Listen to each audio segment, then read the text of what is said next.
कहानी की शुरुआत में हम मेगली नाम की एक लड़की को देखते हैं जो एक शैतान के बस में होती है। मेगली की फैमिली के लोग मेगली को बेड पर लेटाकर रस्सी से उसके हाथों को बांध देते हैं और फिर वो सभी लोग एक फादर को बुलाते हैं। फादर मेगली के रूम में जाते हैं, रूम का दरवाज़ा बंद कर लेते हैं और फिर रूम के अंदर एक कैमरा लगाकर शैतान को बाहर निकालने की कोशिश करते हैं।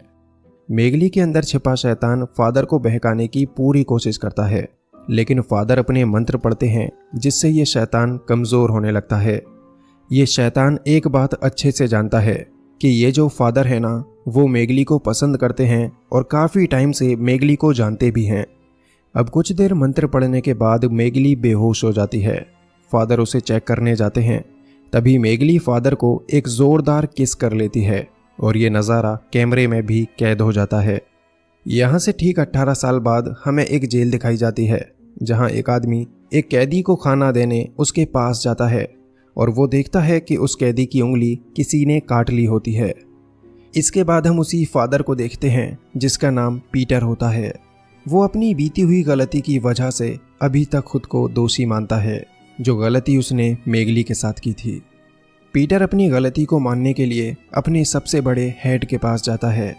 उनके पास जाकर वो कुछ कहने ही वाला होता है कि तभी उसके हेड पीटर को एक बैग दे देते हैं जिसमें उनके फंड का बहुत सारा पैसा होता है। अब पीटर घर जाकर उन्हीं पैसों से अपने बच्चों के लिए नए कपड़े और उनकी ज़रूरत का सामान ले आता है। रात में पीटर के पास जेल से एक गार्ड का फ़ोन आता है। फ़ोन पर वो गार्ड पीटर को बताता है कि एक लड़की की तबीयत बहुत ख़राब है और उसे किसी डॉक्टर की नहीं बल्कि आपकी ज़रूरत है। अगले दिन पीटर जेल जाता है और जेल में उस लड़की से मिलता है जिसके अंदर एक आत्मा बसी हुई थी। इस लड़की ने किसी का कत्ल किया था, इसीलिए जेल में अपनी सज़ा काट रही थी।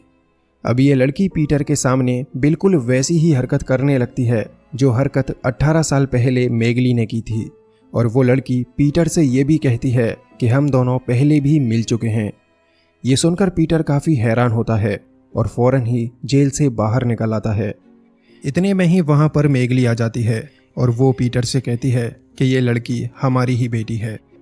दरअसल 18 साल पहले उस दिन जब पीटर ने मेगली के अंदर से उस शैतान को निकाला था, तो वो शैतान मेगली के शरीर से निकलकर फादर पीटर के शरीर में ही घुस गया था और पीटर को अपने वश में करके उसे मेगली के साथ इंटीमेट करा दिया था।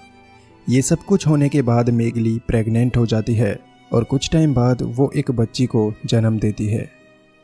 तो अब मेगली पीटर से कहती है कि तुम्हें हमारी इस बच्ची को किसी भी तरीके से बचाना होगा।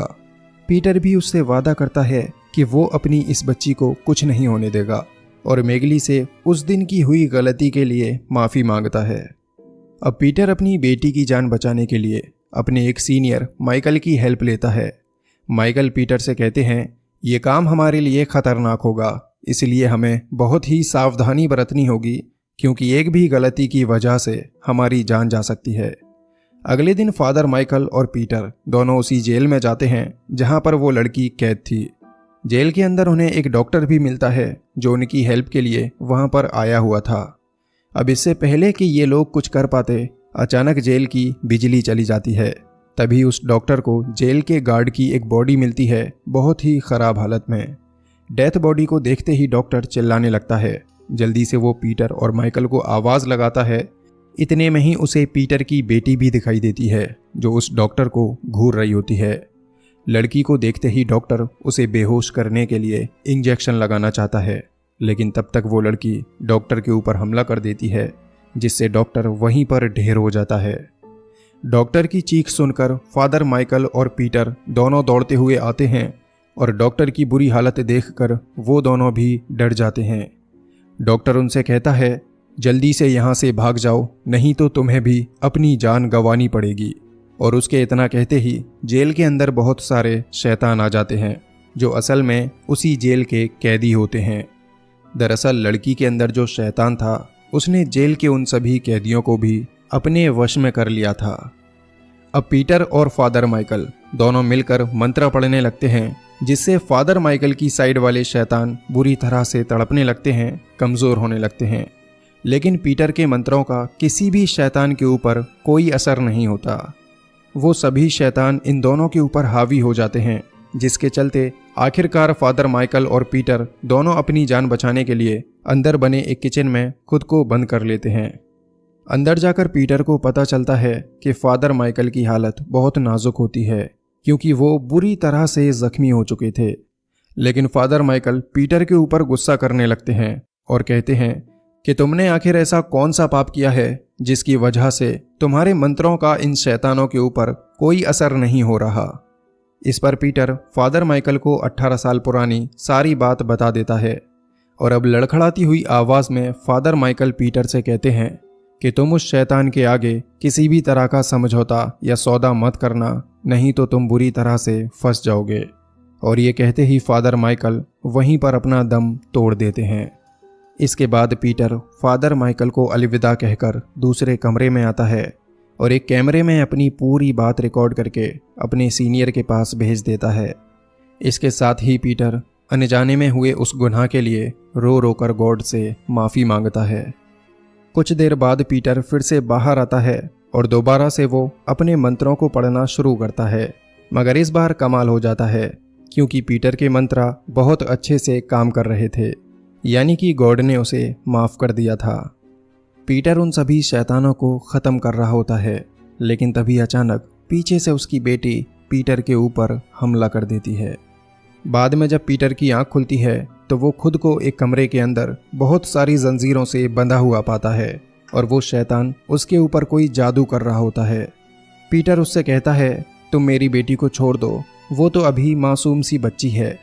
इस पर वो शैतान पीटर से कहता है, ठीक है, मैं तुम्हारी बेटी को छोड़ दूंगा, लेकिन इसके बदले तुम्हारे अनाथालय के सभी बच्चों को मरना होगा, उन्हें मैं अपने साथ ले जाऊंगा। अब बताओ, क्या तुम्हारी बेटी को छोड़ दूं, क्योंकि तुम्हें किसी एक को चुनना होगा। इस पर पीटर रोते हुए उससे कहता है, तुम मेरे साथ ये सब क्यों कर रहे हो, आखिर चाहते क्या हो मुझसे। इस पर वो शैतान पीटर से कहता है, मैं तुम्हारी आत्मा चाहता हूँ। अगर तुम चाहते हो तुम्हारी बेटी और अनाथालय के बच्चे दोनों जिंदा रहें, तो तुम्हें मेरे साथ एक सौदा करना होगा। तुम्हें अपनी पवित्र आत्मा मुझे देनी होगी। बोलो, क्या तुम्हें ये मंजूर है? अब अपनी बेटी की खातिर पीटर ये सौदा मंजूर कर लेता है और अपनी पवित्र आत्मा शैतान को सौंप देता है। इसके बाद पीटर की बेटी ठीक हो जाती है और पीटर उसे अपने साथ लेकर जेल के बाहर निकलता है। बाहर उसे उसके लीडर फादर मिलते हैं, जो पीटर से कहते हैं कि तुमने अपनी गलती की माफ़ी मांगी, इसलिए गॉड ने तुम्हें माफ़ कर दिया है और अब तुम्हारी आत्मा पहले जैसे पूरी तरह से पवित्र है। ये सब बातें करते हुए फादर देखते हैं कि पीटर की आंखों में एक तेज़ रोशनी चमक रही होती है। उसे देख वो कहते हैं, तुम इसके शरीर में क्या कर रहे हो?